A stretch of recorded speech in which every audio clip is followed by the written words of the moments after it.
Le thème que Dieu a prévu que nous allons exploiter aujourd'hui, c'est un thème qu'on avait commencé depuis le vendredi et on va nous l'envoyer là-bas. Le thème, notre thème du jour que nous allons exploiter cet après-midi. Donc le grand thème que nous allons exploiter, je l'ai intitulé « Le Dieu de principe et de loi ». Est-ce que quelqu'un peut dire le Dieu de principe et de loi? Le Dieu de principe et de loi. Amen. Alors je vais commencer par un verset. Je crois que je n'avais pas donné ça à nos amis qui sont à l'écran là-bas. Donc, mais nous allons quand même les lire. Je l'ai improvisé, mais nous les lirons quand même. Alors, le texte que nous allons lire avant de lire les autres textes, je suis allé les chercher dans le livre de Genèse, chapitre 2. Le livre de Genèse, chapitre 2, verset 15. Genèse, chapitre 2, verset 15. Est-ce que nous sommes tous là? Je lis au nom de notre Seigneur Jésus-Christ. L'Éternel Dieu prit l'homme et le plaça dans le jardin d'Éden pour le cultiver et pour le garder. 16. L'Éternel Dieu donna à cet ordre à l'homme: tu pourras manger de tous les arbres du jardin, mais tu ne mangeras pas de l'arbre de la connaissance du bien et du mal, car le jour où tu en mangeras, tu mourras certainement. Amen. Hein? Alors, nous remarquons au travers de ces thèmes que nous allons exploiter pendant ces quelques minutes, que j'ai intitulé le Dieu de principe et de loi.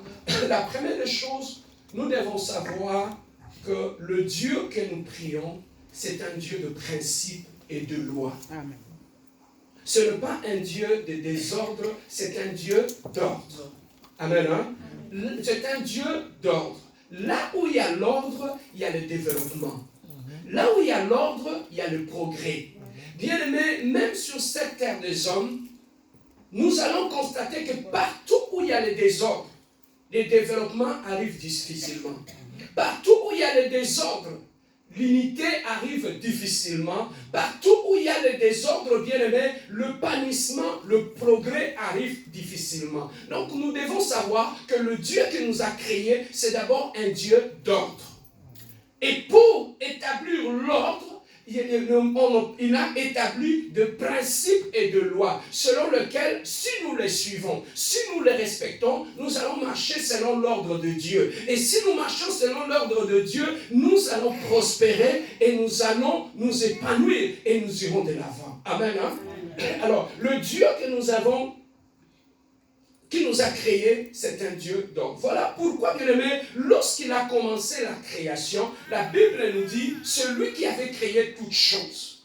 Et pour créer toutes choses, la première des choses, que lorsque Dieu avait créé, la première des choses, il a dit, la Bible nous dit, la terre était une forme immense et informe. La terre était vide. La Bible nous dit, les ténèbres régnaient sur la terre. Mais avant que Dieu ne puisse commencer à créer quoi que ce soit, la première des choses que Dieu avait créées, c'était d'abord la lumière. Il a dit que la lumière soit, et la lumière fut. Parce que Dieu ne pouvait pas commencer à travailler dans les ténèbres. Dieu ne pouvait pas commencer à travailler là où il y avait le ténèbre, il y avait le noir. On ne peut pas travailler dans ce domaine-là. Mais on ne peut que travailler là où les choses sont claires et les choses sont bien ordonnées. Amen. Hein? Voilà pourquoi la première des choses, avant toute chose, avant même de créer l'être humain, Dieu avait créé d'abord la lumière. Il a séparé la lumière et les ténèbres. Dieu ne voulait pas travailler là où il y avait la confusion, où le ténèbre se mélangeait avec la lumière. Il a d'abord commencé par séparer. Est-ce qu'on peut dire séparer? Dieu, c'est un Dieu de séparation.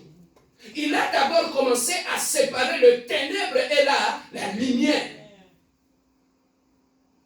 Est-ce que je peux avancer? Donc la première des choses, Dieu avait séparé les ténèbres et la lumière. Il a dit que la lumière soit et la lumière fut. Et la lumière était séparée de la nuit et du jour. Amen. Hein? Alors, après avoir commencé à créer, Dieu dira une chose: à chaque jour, l'œuvre de la création. Pendant tous ces jours, à chaque jour, Dieu ne travaillait pas en désordre. Il y avait tout un programme, il y avait tout un plan que Dieu respectait pendant la création. À chaque jour, il y a toujours quelque chose que Dieu créait. Pourquoi? Parce qu'il savait, le 7e jour, je vais me reposer. Amen. Hein? Donc Dieu avait un plan bien établi dans la création. Alors, voilà pourquoi j'aime toujours dire, avant que Dieu ne puisse créer l'être humain, Dieu avait d'abord créé son environnement. Est-ce que quelqu'un peut dire environnement? Pourquoi Dieu avait d'abord créé l'environnement de l'être humain avant de le créer? Parce que Dieu sait que la réussite dans la vie de l'homme dépend aussi de son environnement. Lorsqu'on est très mal environné, on peut échouer dans la vie. Il y a beaucoup de gens dans la vie qui ont échoué, non pas parce qu'ils ne sont pas intelligents. Ils ont échoué non pas parce qu'ils ont été envoûtés ou maraboutés. S'ils ont échoué dans leur vie, c'est tout simplement qu'ils se sont retrouvés dans des environnements qui les avaient empêchés de progresser dans la vie. Donc il y a des environnements qui sont hostiles au développement. Voilà pourquoi, connaissant l'importance ou l'impact de l'environnement sur la destinée de l'homme, Dieu avait d'abord créé son environnement. Il a créé ceci, il a vu que c'était beau, il a créé cela, il a vu que c'était beau. Donc tout ce que Dieu avait créé dans l'environnement de l'homme était beau, était meilleur. C'est alors qu'il a créé l'être humain. En créant l'être humain, bien aimé dans le Seigneur, l'homme avait trouvé un environnement qui était meilleur. Alors, lorsque nous tombons dans le verset, chapitre 2, verset 15, la Bible nous dit, l'Éternel Dieu prit l'homme et le plaça dans le jardin. Pour faire quoi? Le cultiver et le garder. Donc, en créant l'être humain, Dieu lui avait donné 2 recommandations. C'était d'abord pour cultiver et garder le jardin. Ça, nous devons nous mettre d'accord. Dieu avait placé l'être humain dans le jardin d'Éden. Il lui avait dit, je te mets ici, non pas pour croiser tes bras, contempler les jardins, mais si je t'ai placé dans ces jardins, c'est pour le cultiver et faire quoi? Et garder les jardins. Et les garder. Donc, Dieu avait fait sa part, et l'homme aussi avait sa part. Dieu lui a dit, tu vois la beauté de ces jardins que j'ai créés. Mais si tu veux continuer à voir cette beauté, tu ne peux pas croiser tes mains, tu as un travail à faire. Amen. Tu dois cultiver et tu dois les garder. Amen. Hein? Alors, nous comprenons une chose. Lorsque Dieu avait créé la nature, dans la nature, Dieu avait prévu de lois. C'est ce que nous appelons le loi de la nature. C'est que la nature que tu vois respecte de lois et de principes que Dieu avait créés. Comme c'est un Dieu d'ordre, il ne pouvait pas créer un monde sans loi. Sinon, on allait avoir le désordre. Voilà pourquoi Dieu a créé de principes et de lois qui vont faire fonctionner l'univers selon sa volonté. Donc, après avoir créé, il a prévu de principes et de lois que la nature doit obéir. Donc, la nature que tu vois ici, que ce soit le vent, que ce soit l'eau, que ce soit les arbres, que ce soit tout ce que tu vois qui nous environne, respecte aux lois et aux principes divins. Amen. Hein? Donc, tout ce que tu vois ici ne fonctionne pas par elle-même. Tout ce que tu vois ici fonctionne par rapport à la volonté de Dieu.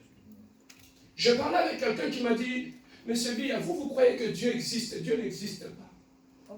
J'ai dit, ah ouais, Dieu n'existe pas. Il était athée. Dieu n'existe pas. Vous savez, l'être humain dans son ego, il est orgueilleux. Hein? Dieu n'existe pas, pasteur. Je dis, ah ouais, ok. Je dis, je vais tout simplement aller avec le principe simple pour te montrer que Dieu existe. On était dehors, je vois l'avion qui passe. Je dis, tu vois cet avion-là? Il dit oui. Est-ce que cet avion s'est créé par lui-même? Il dit non. Je dis, quand tu vois cet avion, derrière cet avion, tu vois un créateur, n'est-ce pas? Oui. Derrière cet avion, tu ne vois pas une intelligence qui est là? Ils ont matérialisé l'intelligence jusqu'au point de fabriquer l'avion que tu vois là. Est-ce que tu vois les créateurs de cet avion? Non. Est-ce qu'aujourd'hui tu peux me dire que cet avion, il n'y a pas un créateur derrière cet avion que tu vois voler là? Il dit, oui. J'ai dit, mais si tu crois que derrière cette création, il y a un fabricant, ou il y a un concepteur, mais tu crois que cette nature que tu vois, tu ne penses pas que derrière cette création, il n'y a pas un créateur aussi? Amen. Amen. L'homme est compliqué. Hein? Il me dit, pasteur, moi je ne crois pas à la Bible. Je dis, tu ne crois pas à la Bible? Ok. Le matin, je le vois au travail, il est en train de lire l'horoscope. J'ai dit, mais l'horoscope que tu lis là, qui te donne quand tu es Gémeaux, quand tu es Sagittaire, quand tu es Lion, tel certain nombre de choses arrivent. J'ai dit, tu crois à ça, n'est-ce pas? Oh oui. J'ai dit, c'est bien. On va encore. Est-ce que tu lis les journaux? Il dit oui. Est-ce que tu crois à tout ce qui est écrit aux journaux? Il dit oui. J'ai dit, mais tu ne penses pas que derrière ces écrits-là, il y a un homme?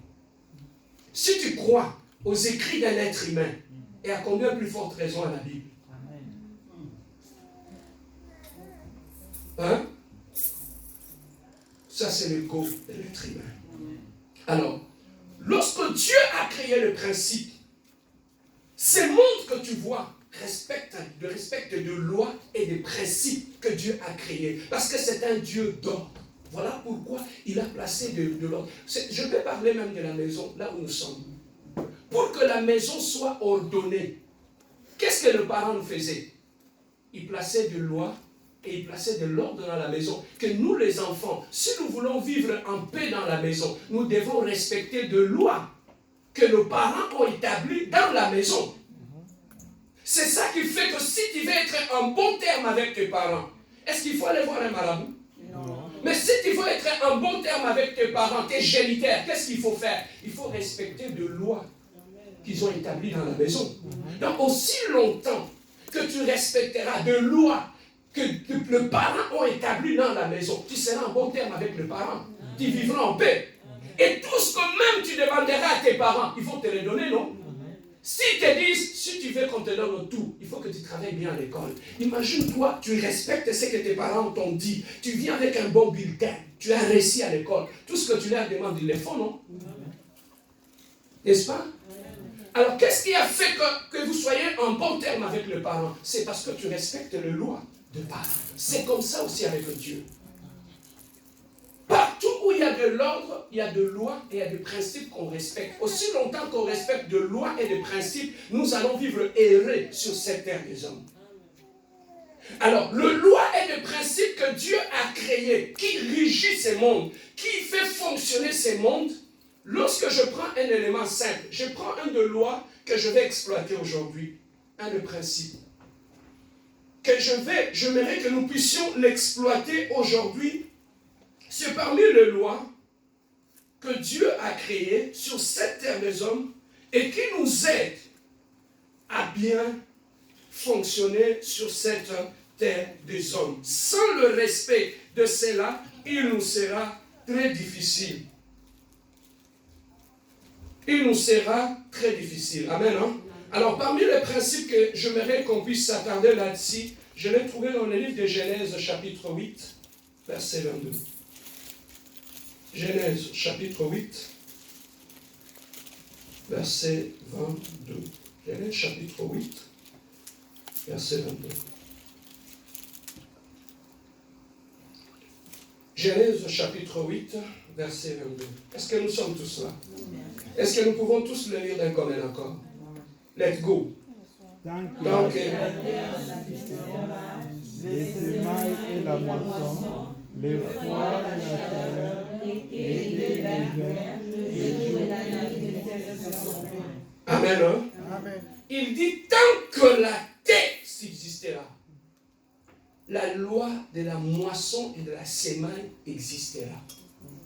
Ça, c'est parmi deux lois que Dieu a placées dans ce monde et qui nous régit et qui fait fonctionner ces mondes. La loi de la moisson et de la semaille. Ça veut tout simplement dire tout ce que l'homme aura sémé, il les moissonnera. Amen.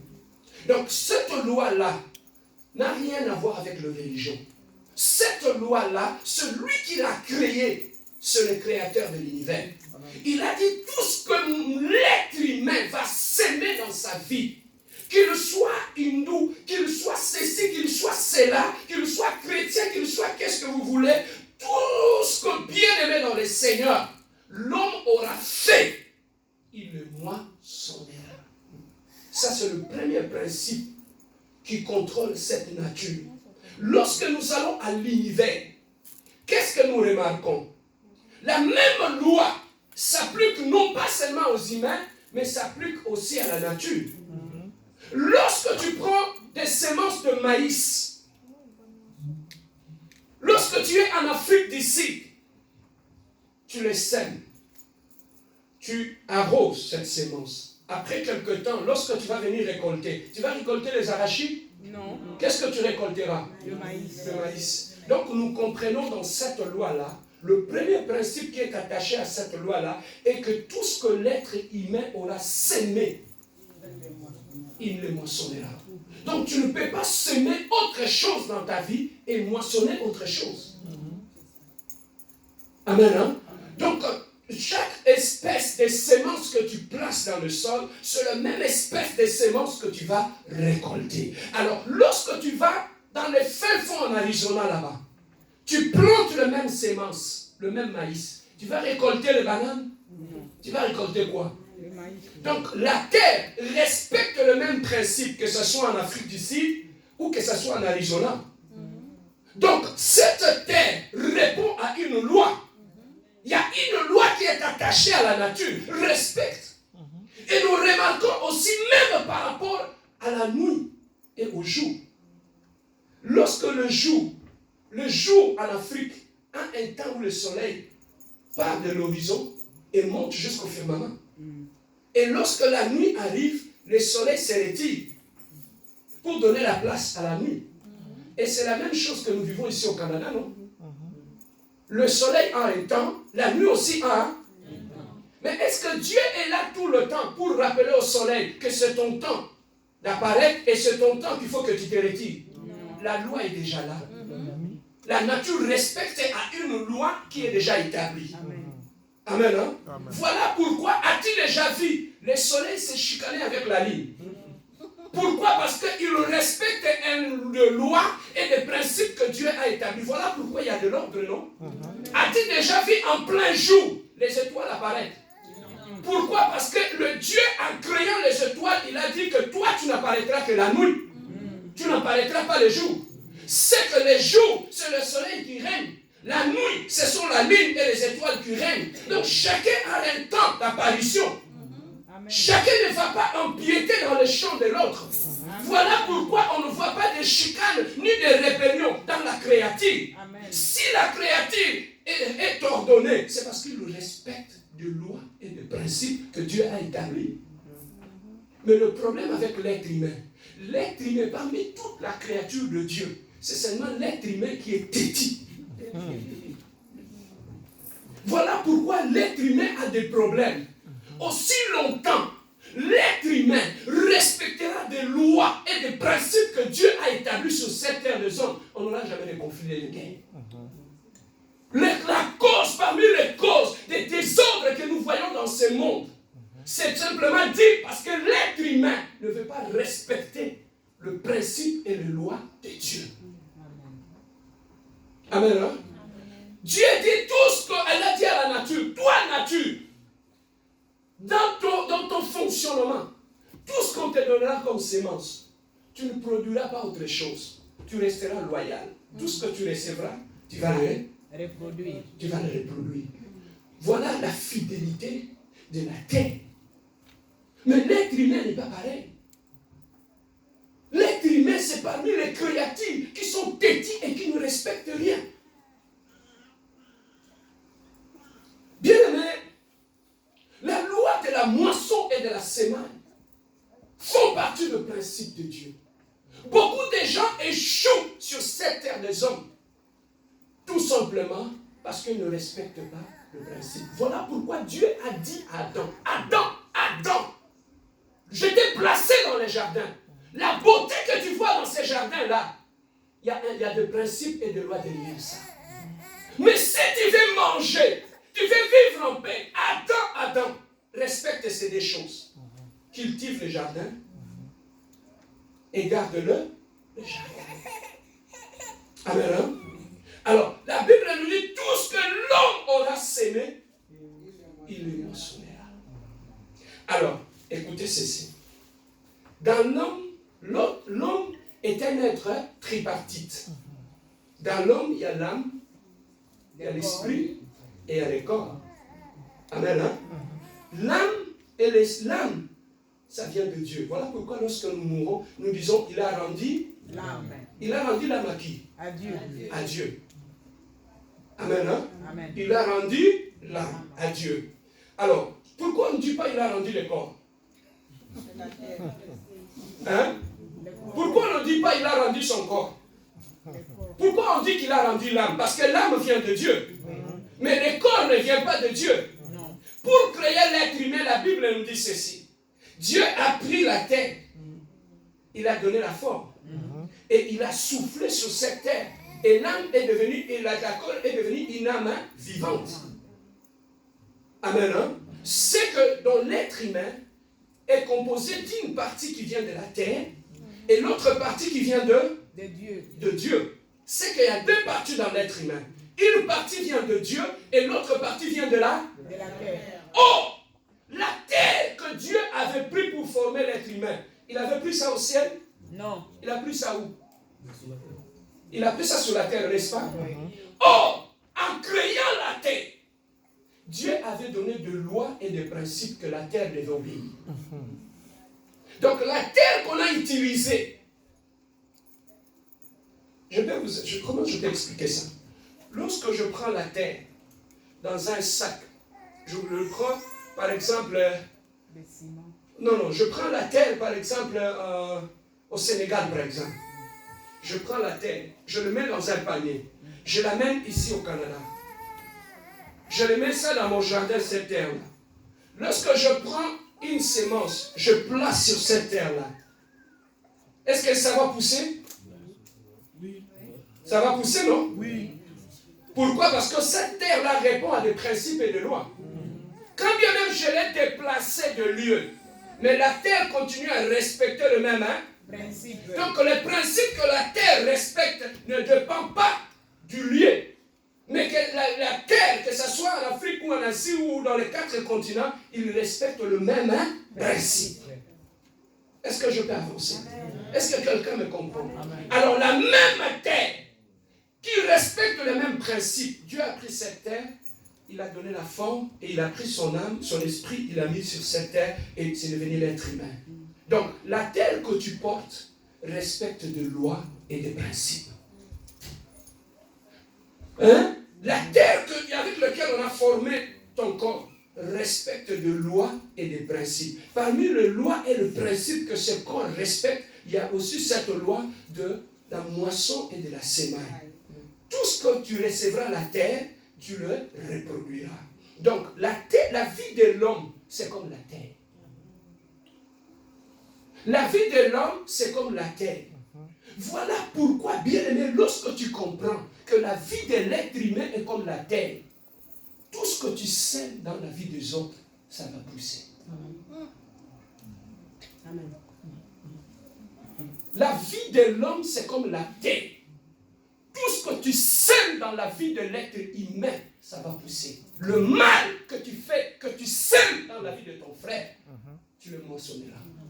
Ce n'est pas Dieu qui le fait. Dieu a établi des lois et des règles qui régissent la vie des hommes et cette nature. Tout ce que l'homme aura sémé, il le moissonnera. Voilà pourquoi les gens qui comprennent ce principe, quand tu me fais le mal, je ne réplique pas. Pourquoi? Parce que tu vas récolter ce que tu as sémé dans ma vie. Oh, est-ce que je peux avancer? Voilà pourquoi Dieu, connaissant les lois et les principes, il a dit une chose à Abraham. Je bénirai celui qui va te bénir. Je maudirai celui qui va. C'est qu'Abraham est comme une terre. Et cette terre-là, tout ce qu'on sème sur cette terre, on la récolte. Hein? Il y a beaucoup de gens qui souffrent dans cette terre des hommes. Ah, on m'a marabouté, ou on m'a ensorcelé, ou on m'a envoûté. On ne t'a pas envoûté. Tu récoltes ce que tu as sémé dans ta vie. C'est que si tu veux changer ta vie, change d'abord ta sémence. Tu ne peux pas changer ce que tu récoltes dans ta vie si tu ne changes pas ce que tu sèmes dans ta vie. Donc tu dois comprendre que ma propre vie est une terre. Ma propre vie répond à un principe de la moisson et de la semaille. Ce que je sème moi-même dans ma vie, je le moissonnerai. Laissons les oncles tranquilles, laissons les tantes tranquilles, laissons les sorciers tranquilles. Des gens bien-aimés dans le Seigneur, nous sommes trop pressés à pointer du doigt aux autres qui sont à la base de notre malheur. Alors que le vrai cause de notre malheur, c'est la sémence que nous plaçons dans notre vie. Amen. Est-ce que je peux avancer? Amen. Les jeunes, écoutez-moi. La vie de l'homme respecte des principes et des lois. Il y a beaucoup de choses dans ta jeunesse que tu es en train de s'aimer aujourd'hui. Dans l'âge adulte, tu vas le récolter. Tout ce que tu places comme sémence dans ta vie, aujourd'hui, demain tu le récolteras. Tu peux te cacher. Bien-aimé, la sémence n'a pas besoin que tu te caches ou pas. Je peux me cacher quelque part. Je prends de maïs, je sème. Je pars. Quelques jours après, quelques mois après, je vais voir l'arbre qui va commencer à pousser, n'est-ce pas? Des maïs qui vont commencer à pousser. Est-ce que quand j'étais en train de les semer, quelqu'un était là? Je l'ai fait en cachette, non? Mais même si tu fais des choses en cachette, sache que ça va pousser. Le premier sorcier de ta vie, c'est toi-même. Pourquoi? Ça dépend de tout ce que tu sèmes comme sémence. Est-ce qu'on a des femmes mariées ici? Ton mariage, c'est comme une terre. Tout ce que tu sèmes dans ton mariage, tu le récolteras. Non, je ne suis pas heureuse dans ce mariage. On ne me reconnaît pas. On ne fait pas ceci en moi. As-tu vérifié la sémence? Ma belle famille ne m'aime pas. Mais c'est mon bébé. Ma belle-mère ne m'aime pas. Quelle est la sémence que tu plantes? Mais maintenant, tu vas me poser la question. Pasteur Serge, comment je peux s'aimer dans ma vie les mauvaises choses? Dans ma vie, on peut s'aimer avec ses actes. Tout ce que tu poses comme acte dans ta vie est une sémence. Tout ce que tu fais, tu poses comme acte en bien ou en mal, c'est une sémence que tu sèmes dans ta vie. Aujourd'hui, tu es humilié, personne ne te respecte. Tu sais, ça vient d'où? Ça vient de la sémence que tu as posée. Quand tu passes toute ta vie à enlever les habits devant les hommes, à rester nu, en étant une femme, qu'est-ce que tu vas récolter? N'est-ce pas la honte et l'humiliation? Et aujourd'hui, pourquoi tu acquises ces garçons-là? Si tu n'avais pas fait ça, tu allais avoir la honte et l'humiliation. Mais pourquoi tu condamnes les gens aujourd'hui? Oh, pourquoi vous me regardez comme ça?